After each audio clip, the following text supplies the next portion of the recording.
practically, Hezbollah will refuse to surrender its weapons, viewing Of them as course. its only defense and source of power.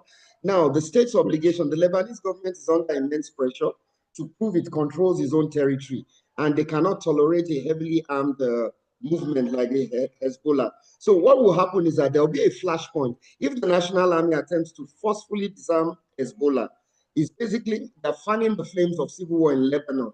And the key insight here I don't is think it'll that, happen. yeah, agreement Yes. shifts the burden of dealing with Hezbollah from Israel to the Lebanese states.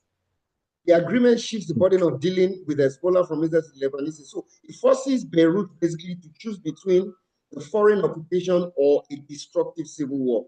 So this is this is their plan. This is what they want to do because they know that Hezbollah is an integral part of Iran's defense mechanism. So they're trying to Yes. weaken Iran by, Well, not creating just this kind of Hezbollah. That scenario. whole Lebanon landmass is important to keep Iran shielded from Israel.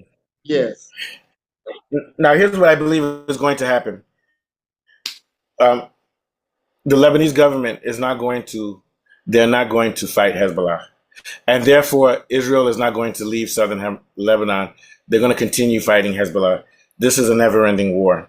U.S. will continue to fight Iran. Right now, they can't because they don't have the industrial capacity because all their missiles are done. They'll try to restock. This is just a slow war, which is going to be delayed.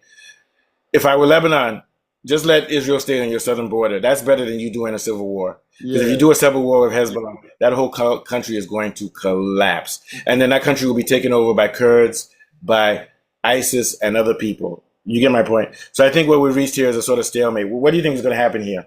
Yeah, you're absolutely right. It's exactly what is going to happen. But I think on the long run, US cannot guarantee strategic support for Israel if it continues its campaign That's the long in picture. Lebanon.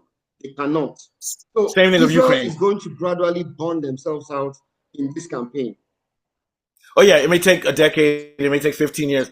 This is unsustainable. And meanwhile, BRICS continues. While Russia and China and Iran are fighting the U.S. with these wars here, they're still making economic growth. They're sustaining the losses and still making growth. So this is just what you're looking at with Israel and America and Europe. It's just the slow death of the empire. Empires don't go down easy, but they die. And they die from internal problems. Inflation, right wing, the up movement of right wing, the breakdown of rights within their countries, and everything else.